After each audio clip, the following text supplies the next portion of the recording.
These are this afternoon's top stories. The Honorable Sean Richards asks Sandy Point residents to be patient. Trinidad rattled by strong earthquake, and reporter finds chaos and desperation at Yemeni city. Good afternoon and welcome to ZIZ Midday Newscast for today, Friday, April 17th, 2015. I am JD Keynes. Nationally, Parliamentary Representative for Constituency 5, the Honorable Sean Richards, is asking residents of Sandy Point to be patient as he continues to work in their best interest.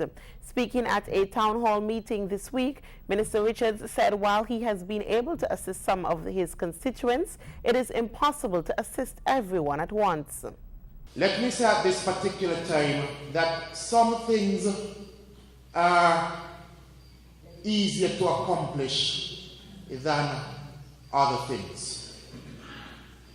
There are some things which are more doable immediately than other things. And I want all of us to be cognizant of that. I emphasize that because I know that there are some persons who expect some things to change overnight, but that isn't the reality. On the issue of employment, Minister Richards assured residents of his commitment to helping them become employed. The Levis Blues Festival got underway yesterday, Thursday, with the first of 3 concerts. Tonight's concert will feature performances by Gary Knight, Asha Otto, and Itchy Feet, Ian Siegel Band, Dennis Gordon, and Odyssey.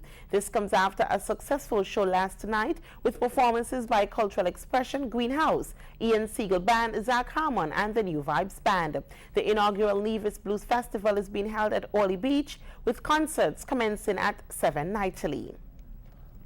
Planners at the Department of Agriculture are busy making preparations for the 23rd Annual Agricultural Open Day, scheduled for Thursday, April 30th and Friday, May 1st at the department grounds in Laguerite. The theme of this year's event is Embracing Agriculture and its Partners and is reflective of the vision for the department, said Communications Officer Kevin Jeffers.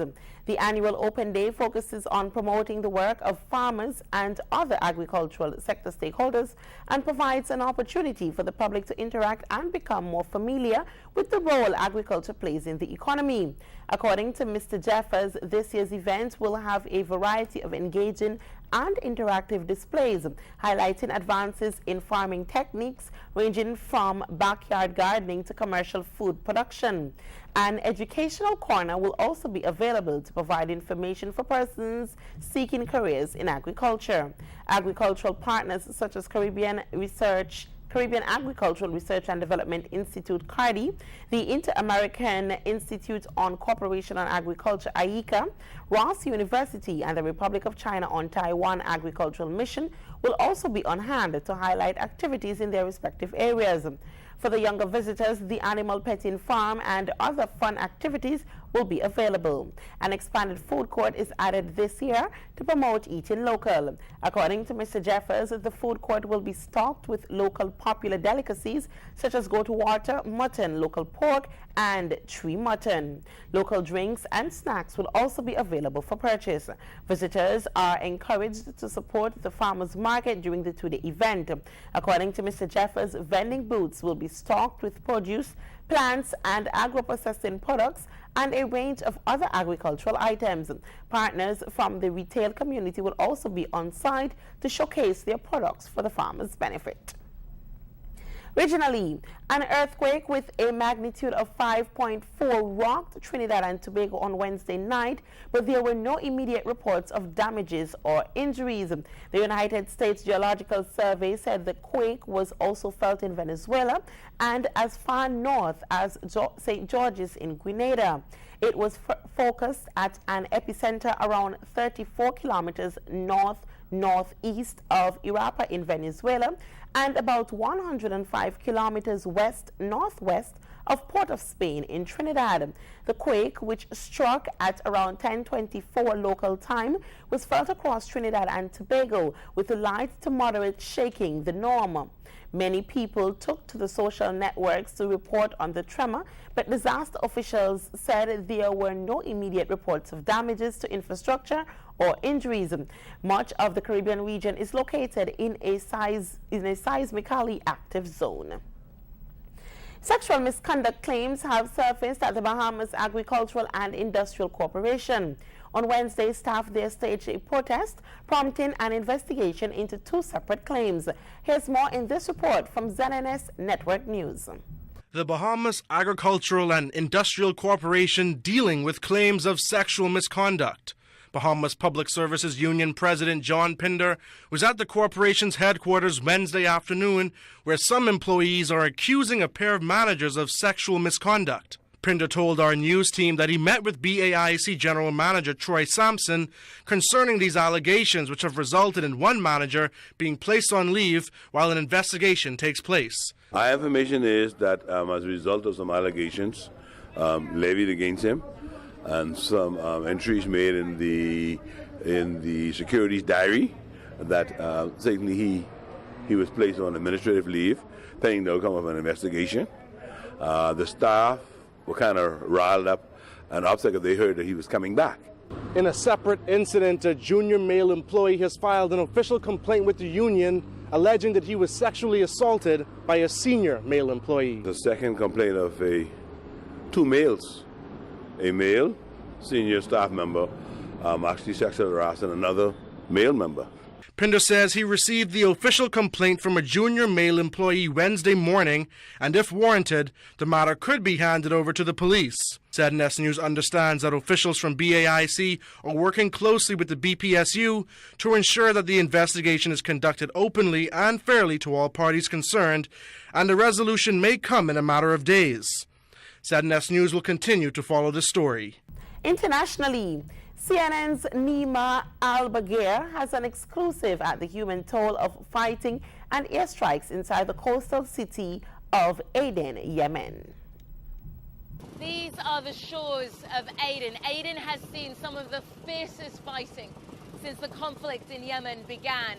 We're not able to go into the main port, so it is just too insecure for us to dock in there.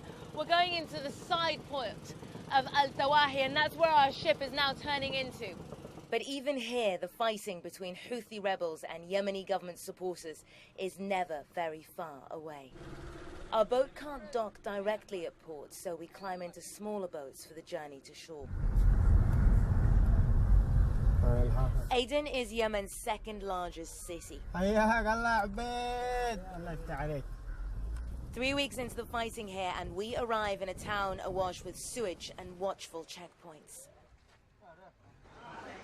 This is the Bas Suhaib Hospital. It was originally a military hospital, but because of the way that the fighting is isolating these communities and cutting off neighborhoods, it has become the de facto general hospital. This is the pharmacy. This is actually the medicine store. This is all they have here. We're going into the ICU, the intensive care unit. Ahmed is 5 years old. Ahmed shares the ward with a man whose lungs flood with blood as he struggles to breathe. Ahmed wants the doctor to tell us he didn't cry when he was brought in bleeding from his stomach, and hasn't cried since. 10-year-old Amira is down the hall from Ahmed. She lay bleeding for 3 days, her mother told us, as the mortars rained down on their house. The other side of the front line from Al-Tawahi is Ma'alla. Here, civilians caught in the clashes are brought to the local neighborhood clinic. A cameraman filmed this and sent it in to us because it is still too dangerous to cross over. The doctors and nurses here do what they can with what little they have.